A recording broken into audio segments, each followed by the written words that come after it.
சாந்தி அக்கா, நானு, விஜய் அக்கா 3 பேரும் எடுத்துட்டு ஒரு ஃபோட்டோ தான் பாலச்சந்தர் சார் கண்ணில் பட்டிருக்கு. ஸோ அந்த ஃபோட்டோ பார்த்து தான் எங்கள் பெரிய அக்கா வந்து கண்ணு ரொம்ப அழகாக இருக்கும், அவளுக்கு பயங்கரமாக இருப்பாங்க. அவங்கள கேட்டு வந்தாங்க. பட் அக்கா கல்யாணம் ஆகிடுச்சுன்னா நான் அடுத்தது சாந்தி அக்கா ஆஸ் யூஷுவல் நடிக்க வந்துட்டாங்க. அதுக்கப்புறமா இருந்தது நான், சரி இந்த பொண்ணை வர சொல்லுங்க அப்படின்னு சொல்லி போனது. சினிமா வந்து எங்கள் வாழ்க்கையோடையே இணைஞ்சுது.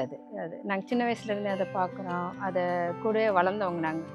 எங்களுக்கு அதனால் எங்கள் அப்பா எப்போவுமே அகெயின்ஸ்டாவோ இல்லை ஒரு இதாவை பற்றியோ எங்கள் ஃபீல்டை பற்றி சொன்னதே கிடையாது. ரொம்ப பாசிட்டிவாக பேசுவார் அங்கே இருக்கிறவங்க. ஏன்னா சினிமா ஒன்று தான் ஒரு 1000 குடும்பத்தை வாழ வைக்கிற ஒரு தொழில்.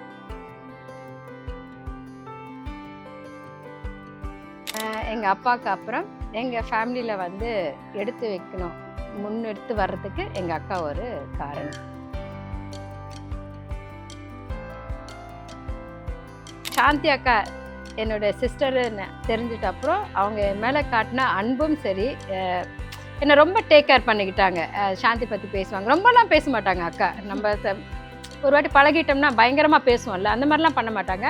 பட் நம்மளை வந்து ஒரு கேர் எடுத்துக்கிட்டே இருப்பாங்க. எதாவது சாப்பிட்டாங்கன்னா லதா கொண்டு போய், என்ன லதான்னு கூப்பிடுவாங்க, லதா கொண்டு போய் கொடுத்தியா பார்த்து அப்படிலாம் கேட்பாங்க. So very sweet. அவங்க மிஸ் பண்ணுறோம். அது வந்து ஒரு ரொம்ப பெயின்ஃபுல்லான ஒரு நிலைமை தான்.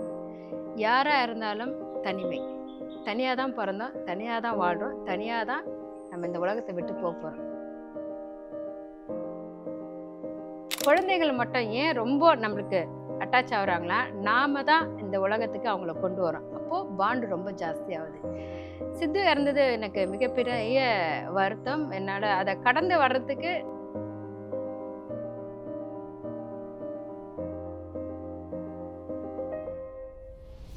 ஆக்டர் விஜய் அவங்களோட மனைவி வந்து ஒரு டிவோர்ஸ்க்காக ஒரு தாக்கல் வெளியிட்டிருந்தாங்க. அது சும்மா ஒரு போஸ்டாக தான் வெளியிட்டிருந்தாங்க. அதுக்கு கீழே போயிட்டு பார்த்தீங்கன்னா அவங்கள பற்றி பயங்கரமாக கமெண்ட்ஸ் எல்லாம் சொல்கிறது. வீட்டில் ஒரு விஷயம் நடக்கும்போதும் எதிர்த்த வீட்டில் ஒரு விஷயம் நடக்கும்போதும் பார்க்குற பார்வைங்கிறதே வேறு. என் வீட்டில் வழி வந்தால் தான் என்னால் உணர முடியும், நான் என் பையனை இழந்திருக்கேன். ஸோ இன்னொருத்தர் வீட்டில் அந்த அசம்பாவிதம் நடக்கும்போது அது எனக்கு வந்து ரொம்ப ஆழமாக பாதிக்கும். கருத்துரிமை எல்லாருக்குமே உண்டது. நானும் சொல்வேன், நானும் திட்டுவேன், நானும் பேசுவேன். ஆனால் என்ன வார்த்தைகளை யூஸ் பண்ணுறோம் அப்படிங்கிறது ரொம்ப ரொம்ப முக்கியம். ஒரு பெண்ணாக இருக்கும்போது நம்ம வீட்டில் ஒரு பெண் இருந்து அவளுக்கு ஒரு இப்படி நிலைமை வந்தால் நீ அதை எப்படி ஹேண்டில் பண்ணுவேன், அதை மட்டும் யோசிச்சா போதும்.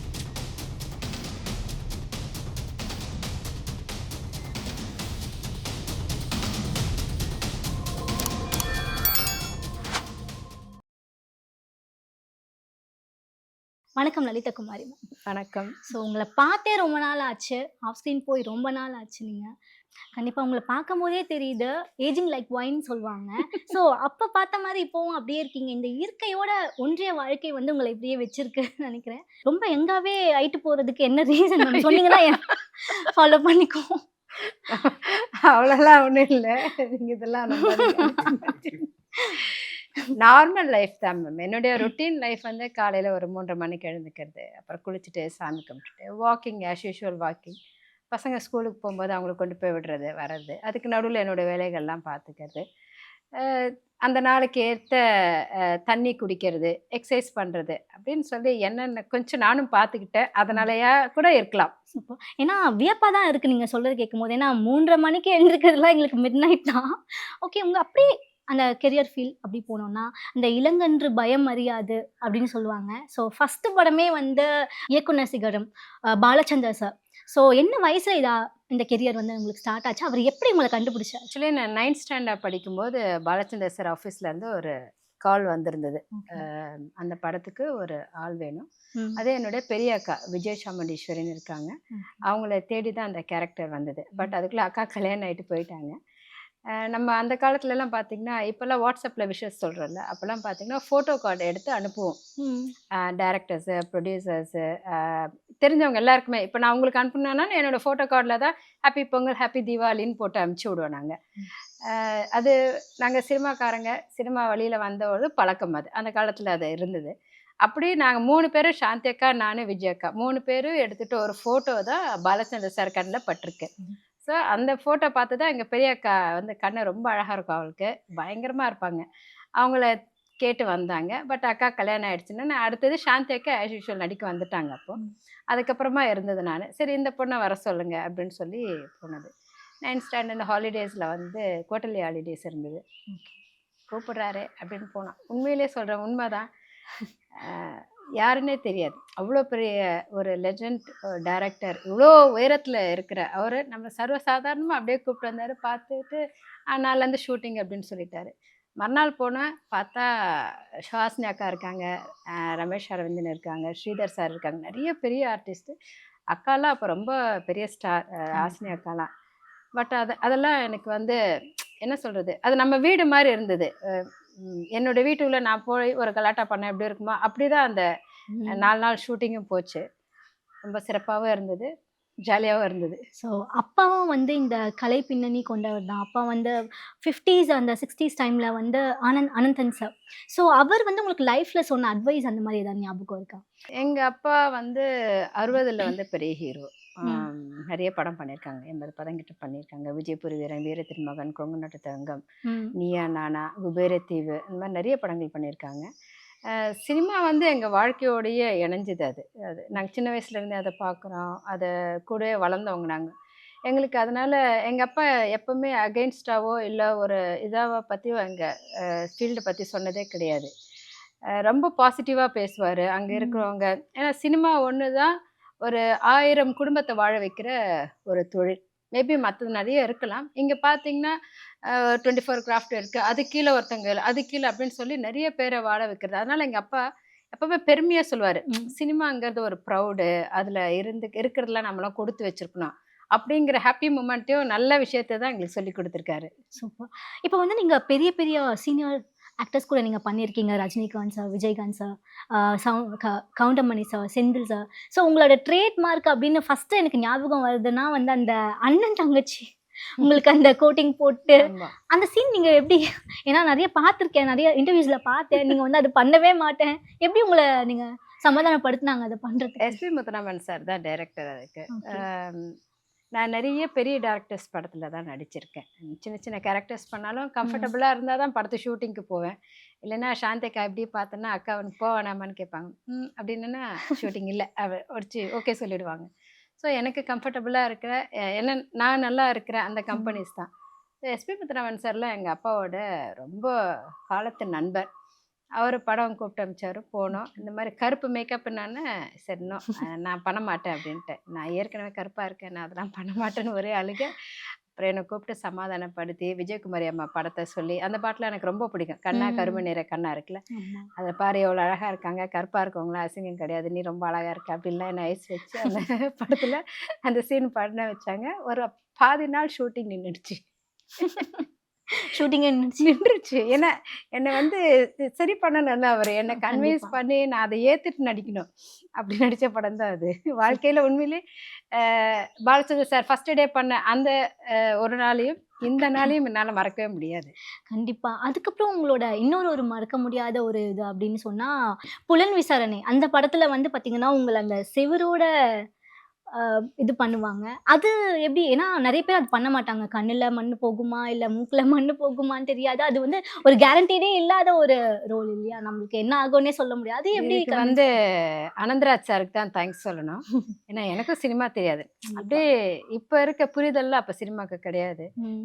இருந்தோம் நாங்க சினிமா ஃபேமிலில இருந்து வந்தாலும், அந்த நேரத்துல என்ன நடக்குதோ அதுதான் காட்சி, அதுதான் அமைப்பு. கண்டிப்பா. ஸோ அந்த படம் பண்ணிட்டு இருக்கும்போது இந்த மாரி ஒரு சீன் வந்துச்சு. அப்போ வந்து செவுத்துல ஃபுல்லா வச்சு சேரெல்லாம் அடிச்சுட்டாங்க. ம்ஹ்ம். கடைசியில டைரக்டர் செல்வமணி சார் சொல்றாரு, "சேர் முகத்த எடுத்து மூஞ்சில அடின்னு." "ஆ சார் அதெல்லாம் அடிக்கணும் வேற வழியே இல்லன்ட்டாரு." அப்புறம் ஆனந்தராஜ் சார், "சரி பயப்படாத இரும்மா" அப்படின்னு சொல்லிட்டு ஒரு பிளாஸ்டிக் ஒயிட் ஷீட் எடுத்துட்டு வந்து, அது மேல இது போட்டு, "இப்போ ஓகேவான்னாரு." "ஓகே சார்" அப்படின்னு சொல்லி அடிச்சாரு. ஸோ அந்த சீன் வந்து வெளியில பார்க்குறவங்களுக்கு எப்படி ஒரு த்ரில்லா இருந்ததோ, அந்த சீன் பண்ணும்போது எனக்கும் ரொம்ப த்ரில்லா தான் இருந்தது. ஏன்னா ஃபுல்லாவே சேரு. அது உள்ளார கண்டிப்பா. வச்சுட்டு சேறு போட்டு ஃபுல்லா அடுக்கிக்கிட்டே வர்றாங்க. கொஞ்சம் சூப்பர். த்ரில்லா தான் இருந்துச்சு அந்த படம். கண்டிப்பா. இப்ப வந்து நீங்க சின்ன வயசுலயே நடிக்க போயிட்டீங்க அப்படின்னு சொல்றீங்க. ஸோ நீங்க அப்ப பண்ண அந்த ரோல்ஸ் வந்து மைண்ட்ல நிக்காது இல்லையா? சில நீங்க என்ன நடிச்சோம், என்ன பண்ணோன்னே இருக்காது. அந்த வயசுல தெரியாது. கொஞ்சம் மெச்சூர்ட் ஆனதுக்கு அப்புறம், சினிமா இதுதான் அப்படின்னு புரிய ஆரம்பிச்சதுக்கு அப்புறம், முன்னாடி நீங்க நடிச்சதெல்லாம் பார்த்துருக்கீங்களா? த்ரோ பேக் பண்ணி நம்ம இது நடிச்சிருக்கோமா? இவரோட படத்துல நடிச்சிருக்கோமா? அப்படிங்கிறத நீங்க யோசிச்சிருக்கீங்களா? இல்ல அப்படி நான் ஒரு படம் சொல்லணும்னா, ம். 13ஆம் நம்பர் வீடு. ம். அந்த படத்துல வந்து நான் ஒரு பேய் கேரக்டர் பண்ணியிருப்பேன். ரொம்ப அழகான பேய். அந்த பிங்க் கலர் சாரிலாம் கட்டிட்டு ரொம்ப இருக்கும். 2, 3 சீன்ல தான் வந்து அந்த ஒயிட் மேக்கப்லாம் ம். போட்டிருந்தாங்க. அதனால ஷூட்டிங் பண்ணும்போது ஒண்ணுமே சரி. தெரியாதுல்ல. நான் பாட்டுன்னு நடிச்சுட்டு வந்துட்டேன். ஸோ ஆனந்த் தியேட்டர்ல ஃபர்ஸ்ட்டு டே ஃபர்ஸ்ட்டு ஷோ போய் பார்க்குறோம். நானும் எங்க அக்காவும். அந்த படத்துல பார்த்தீங்கன்னா, ஃபர்ஸ்ட்டு ஷாட்டே எனக்கு அ கண்ணாடி முன்னாடி உட்காந்துருப்பேன். என்ன வந்து அந்த ஆர்டிஸ்ட் வரைய வருவாரு. நான் இப்படி ம். திரும்புவேன். திரும்புனா பேய் மூஞ்சி வரும். ம். நீங்க என்ன நெனச்சாலும் சரி, அந்த சீன் அந்த ஷாட்ட பார்த்தேன்னா, அலறிட்டேன் பயங்கரமா ஓன்னு. நம்மளா இது? என்ன பார்த்து நானே பயந்துட்டேன். தியேட்டர்ல எல்லாரும் திரும்பி அங்க சாந்திக்கா உஷு உஷுன்றாங்க. நான் இருக்க மாட்டேன். வா போலான்னு. பார்த்துட்டு போலான்டி. இப்பதான்டி படம் இருக்கு. இல்ல இல்ல நான் போறேன். எனக்கு பயமா இருக்கு. எனக்கு சாந்தக்கா ரொம்ப பயமுறுத்துவாங்க. பேய் மாரிலாம் கத்திலாம் அடிக்கடி பண்ணுவாங்க. நான் இருக்கவே மாட்டேன்னு சொல்லி அந்த ஒரு சீனோட எழுந்து வந்தவன். அதுக்கப்புறம் அந்த படத்த பார்க்கவே இல்ல. இப்ப என் பசங்கலாம் பார்த்துட்டு சொல்லும்போது கொஞ்சம் பார்க்கலான்னு தோணும். ஆனா அந்த படத்த இல்ல இல்ல வேண்டாம் அப்படின்னு ஒண்ணு நானே பார்த்து பயப்படுற படம் 13ஆம் நம்பர் வீடு. அடிக்கடி அத நினைச்சு சிரிச்சுக்குவேன்.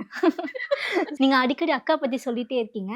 அக்காவும் சினிமா துறையில இருக்காங்க. அவங்களுக்கும் உங்களுக்கான பாண்டிங் என்ன? ஏன்னா நம்ம அக்கா வந்து ஆன் ஸ்க்ரீன்ல பார்த்துருக்கோம்.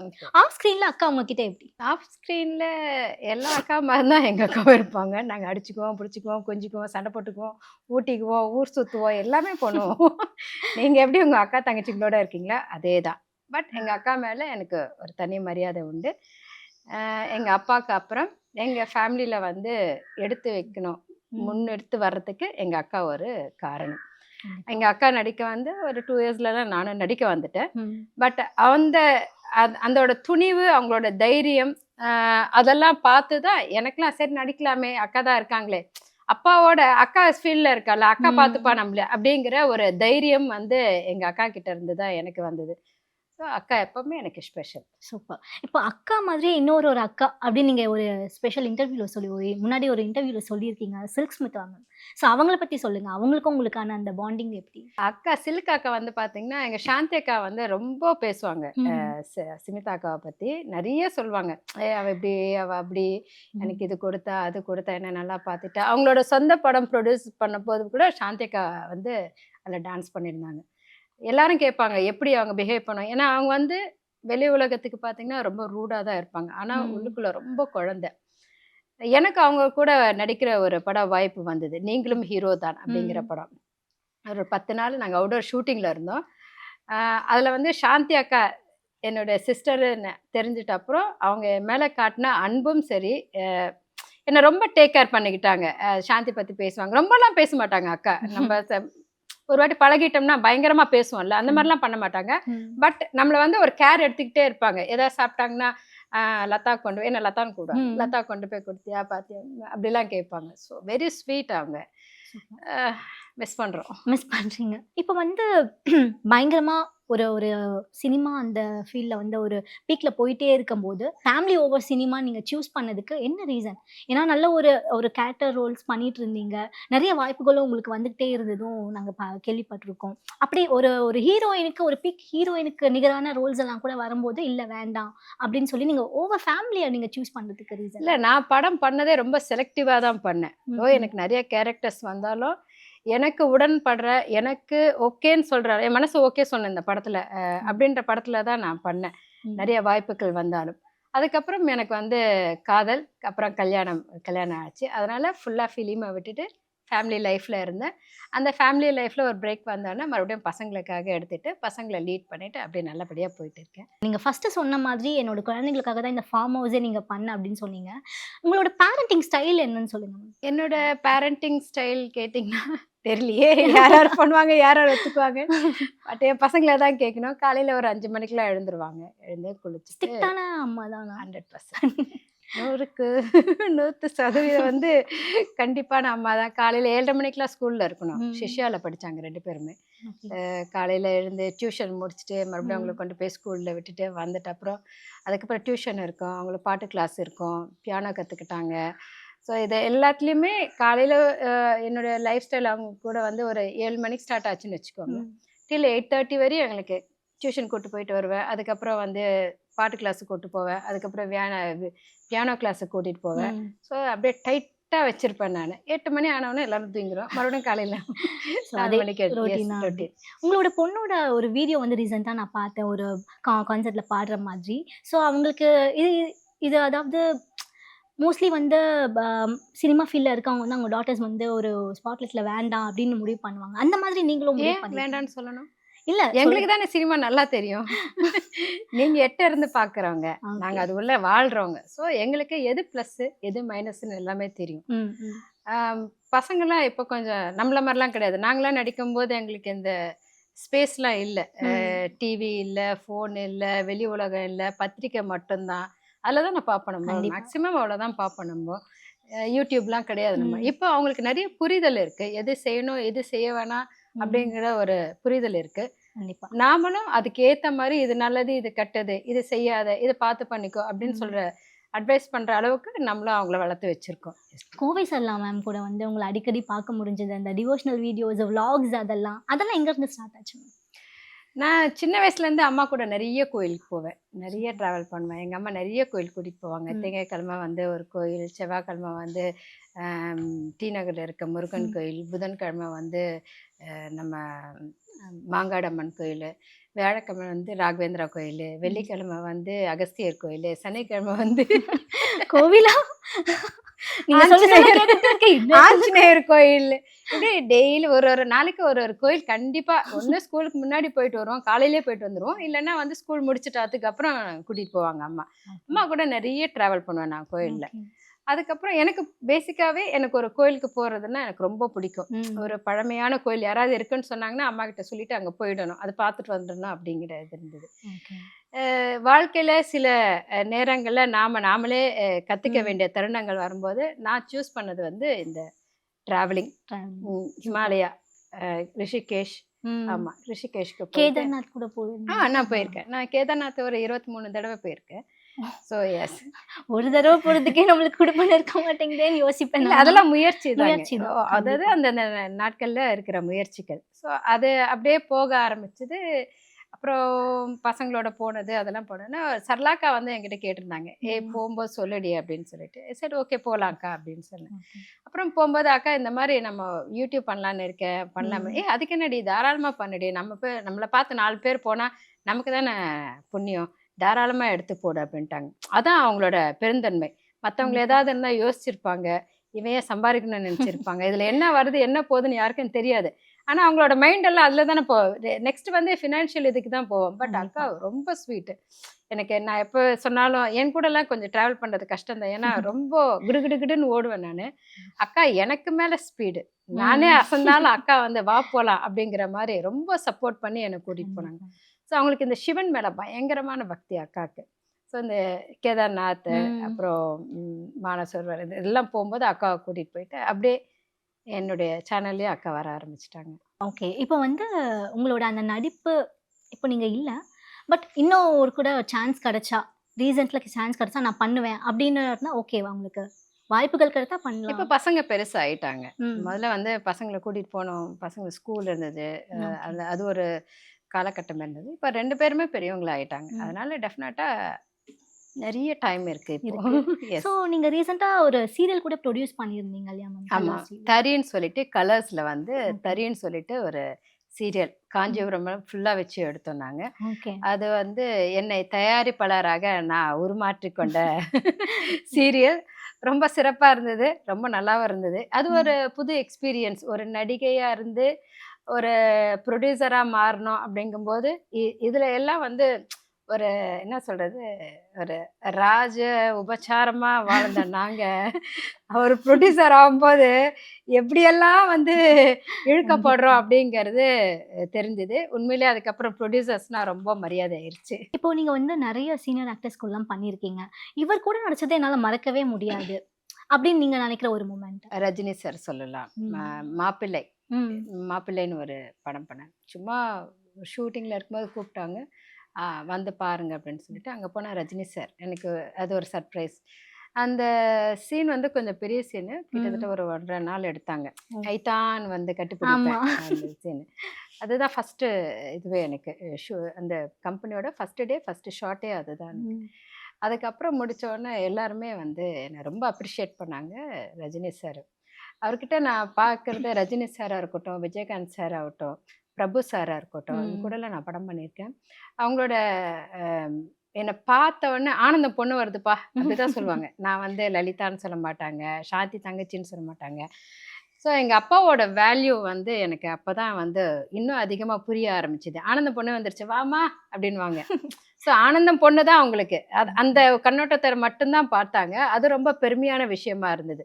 ஸோ ஒவ்வொருத்தர் கூட நடிக்கும்போதும் எனக்கு வந்து ஒரு தனி மரியாதை எங்க அப்பாவாலயும், ம். அதுக்கப்புறம் எங்க அக்காவாலயும் எனக்கு கிடைச்சது. இப்போ திரைத்துறை வந்து எவ்வளவோ வளர்ந்துகிட்டு வருது இல்லையா? அப்ப இருந்த திரைத்துறைக்கும், இப்ப இருக்க அந்த திரைத்துறைக்கும் என்ன வித்தியாசம் நீங்க பார்க்குறீங்க? ஆக்சுவலி இந்த கேள்விக்கு என்னால பதில் சொல்ல முடியாதுங்க. ஏன்னா நான் சினிமாவ விட்டு 32 வருஷம் ஆச்சு. இல்ல நீங்க ஒரு புரொடியூசரா ஆயிட்டீங்க. ப்ரொடியூசரா இருக்கும்போது பார்த்துருக்கேன். எஸ். ஓகே. அப்போலாம் நாங்க வந்து ஒரு ஷூட் போனோம்னா எல்லாரும் இப்படி மத்தியானம் ஒண்ணா உட்காந்து சாப்பிடுவோம். ம். எல்லா ம். ஆர்டிஸ்ட்டும் கண்ணுக்கு எதிர்க்க இருப்பாங்க. நீங்க என்ன நடிக்கிறீங்கன்னு எனக்கு தெரியும். நான் என்ன நடிக்கிறேன்னு உங்களுக்கு தெரியும். Yeah. ஸோ இந்த மாரி வந்து நெறைய ப்ளஸஸ் இருந்துச்சு. ம். ம். இப்போ வந்து ஷூட்டிங் பண்ணும்போது அவங்க ஷாட் இல்லைன்னா கூட அவங்க சீன்ல அவங்க ஷாட் நான் சொல்ல சீன் ம். இல்ல. ம். ஷாட்ல இல்லைன்னா கூட அவங்க அந்த இடத்துல இருக்கிறதில்ல. இருக்குது. ஆ, அந்த மாதிரி நெறைய பார்த்தேன். அதுக்கப்புறம் அந்த கம்யூனிகேஷன் நெறைய கேப் இருக்கிறத பார்த்தேன். ஓகே. இப்போ நம்ம ஒரு பெரிய சீன் பண்றோம்னா, நாம வந்து நாங்கலாம் பேசிக்குவோம். ம். அட்லீஸ்ட் நம்ம பார்க்கும்போது, "ஓ! இவரு இது பண்ணியிருக்காரு. இது நம்ம பண்ணா நல்லா இருக்குமா?" அப்படின்னு ஒரு, "நீ இது பண்ணு, நான் அது பண்றேன். நீ இது ம். இந்த டயலாக் சொல்லு." அப்படிலாம் சொல்லிக் குடுப்பாங்க. நம்ம ஓகே. கூட பெரிய ஆர்டிஸ்ட்லாம் நடிக்கும்போது, "நீ ம். இத சொல்லு, வேணாம் வேணாம் இத சொல்லாத. அத சொல்லு, நான் இத சொல்றேன்." அப்படிலாம் சொல்லுவாங்க. அந்த கம்யூனிகேஷன் வந்து இந்த நான் பண்ண புரொடக்ஷன்ல பார்க்கல. நான் பண்ண சீரியல்ல பார்க்கல. Maybe okay. சினிமால இருக்கா ம். இல்லையான்னு எனக்கு தெரியல.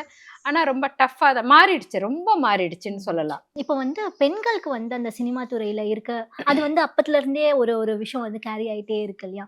ஸோ இப்போ இருக்க அந்த திரைத்துறையில வந்து பெண்கள் வந்து சுதந்திரமா ஒரு கருத்து எடுத்து திரைத்துறைன்னு இல்ல. ஒரு பொதுத்துறையாவே இருந்தாலுமே கூட பெண்கள் வந்து சாதாரணமா அவங்களோட கருத்த வந்து முன்வைக்கவே முடியல. இப்போ ரீசென்ட்டா நடந்த விஜய் ஆக்டர் விஜய் அவங்களோட மனைவி வந்து ஒரு டிவோர்ஸ்க்காக ஒரு தாக்கல் வெளியிட்டிருந்தாங்க. அது சும்மா ஒரு போஸ்டா தான் வெளியிட்டிருந்தாங்க. அதுக்கு கீழ போயிட்டு பார்த்தீங்கன்னா, அவங்கள பத்தி பயங்கரமா கமெண்ட்ஸ் எல்லாம் சொல்றது.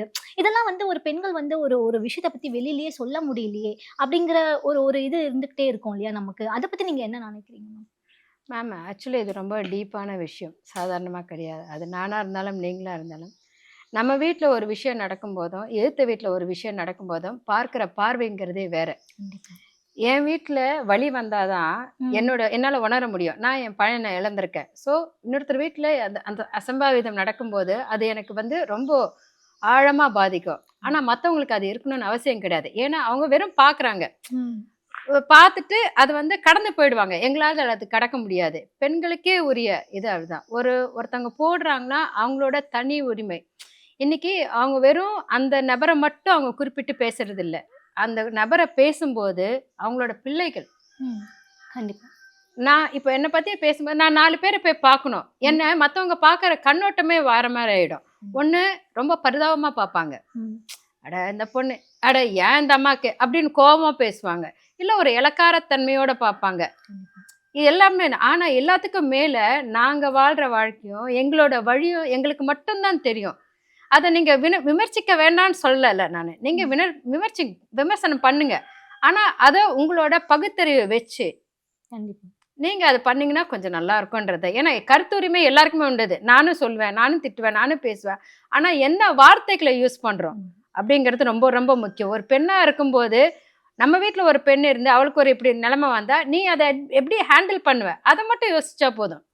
ம். உன் வீட்ல பண்ணும்போது, அவ அப்படிதான் இருந்திருப்பா. அவளுக்கு திமிரு அப்படின்னு பண்ணாத. இதே உன் தங்கச்சியா இருந்திருந்தா, என் தங்கச்சி தப்பு பண்ணுவா, ஆனா ஏதோ ஒரு விஷயத்துல அவ எங்கேயோ இதாயிட்டா, அவளுக்கு அட்வைஸ் பண்ண யாரும் இல்லை அப்படின்னு ஒரு வார்த்தை உங்ககிட்ட இருந்து வரும்ல, அந்த மாதிரி ஒரு புரிதல் வர உங்களோட பகுத்தறிவையும் அதுல கொஞ்சம் சேர்த்து கமெண்ட் பண்ணுங்க. ஸோ நீங்கள் இவ்வளோ எமோஷ்னலாக ஒரு விஷயம் சொல்லியிருக்கீங்க. பட் நான் இதோடயே ஒரு கன்க்ளூஷனாக போகிறேன். உங்களோட மகன் அந்த இறப்புக்கு அப்புறமா வந்து உங்களுக்கு எந்த மாதிரியான ஒரு எமோஷனல் சப்போர்ட் உங்களுக்கு தேவைப்பட்டதுங்க?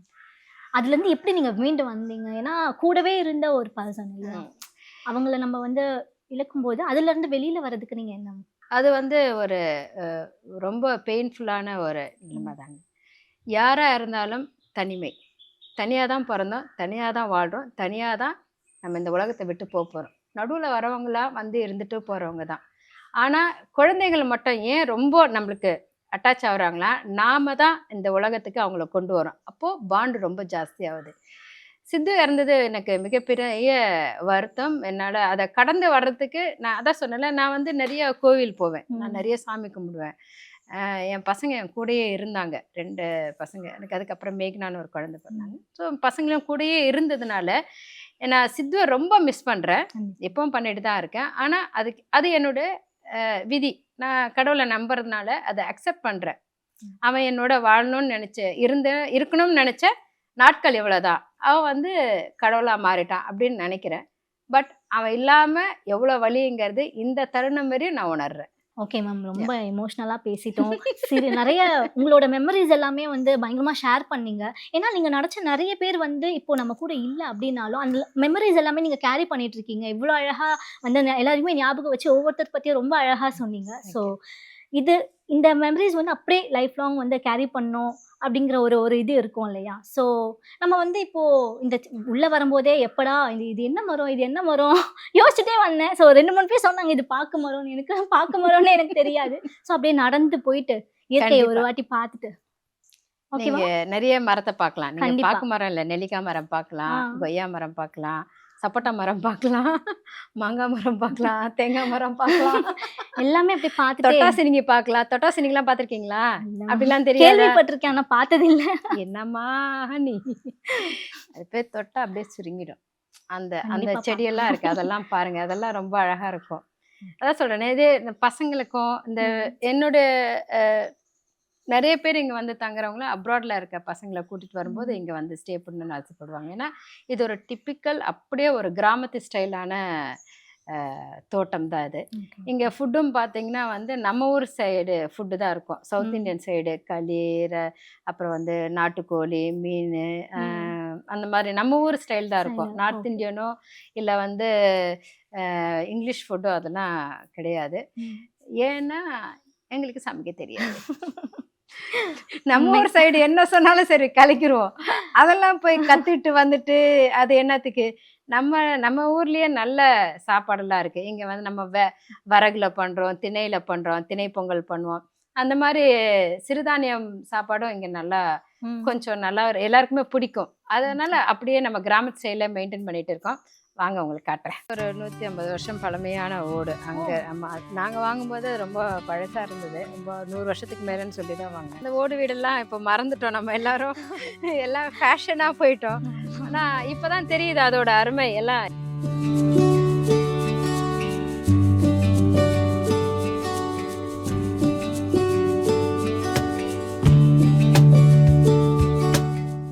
ஆலமரம்லாம் பார்த்தீங்கன்னா ஒரு 80 வருஷம் பழமையானது. இது 80 வருஷம்? ஆமாம், இது நாங்களாம் வாங்கிறதுக்கு முன்னாடியிலேருந்தே இருக்குது.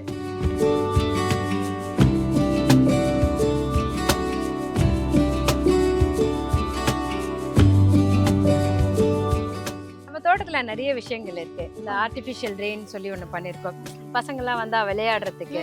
ரொம்ப அழகாக இருக்குது. இந்த ஐடியா எப்படி? மழைனா எனக்கும் சரி பசங்களுக்கும் சரி ரொம்ப பிடிக்கும். ஸோ இங்கே ஒரு ஆர்டிஃபிஷியல் ரெயின் இருந்தால் எப்படி அப்படி தோணுச்சு. அதோட நம்ம ஊர் சைட்ல எல்லாம் பார்ப்போம் இல்லையா, பம்பு செட்டு, அது வந்து பண்ணியிருக்கோம். ஷூட்டிங் எடுத்து முடிஞ்சிருச்சு, பேக்கப் அப்படின்ற வார்த்தை கொடுத்தாங்கன்னா எங்கே கிணறு இருக்கோ அங்கே குதிச்சிருவேன், எங்கே இந்த மாதிரி பம்பு செட்டு இருக்கோ அங்கே குதிச்சிருவேன். எவ்வளோ ஆழமாக எவ்வளோ ஆழ கடல்லே நீச்சல் அடிக்கிறோம் நம்ம.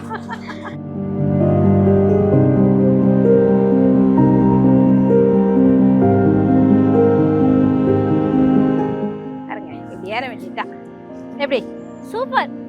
எப்படி இதுலலாம் ஊஞ்சல்லாம் கட்டி விளையாடுவோம், ஊஞ்சல்லாம் வச்சிருக்கோம். என்னோட அந்த சின்ன வயசு ஞாபகம்லாம் கொஞ்சம் கொஞ்சமா கொண்டு வரீங்க.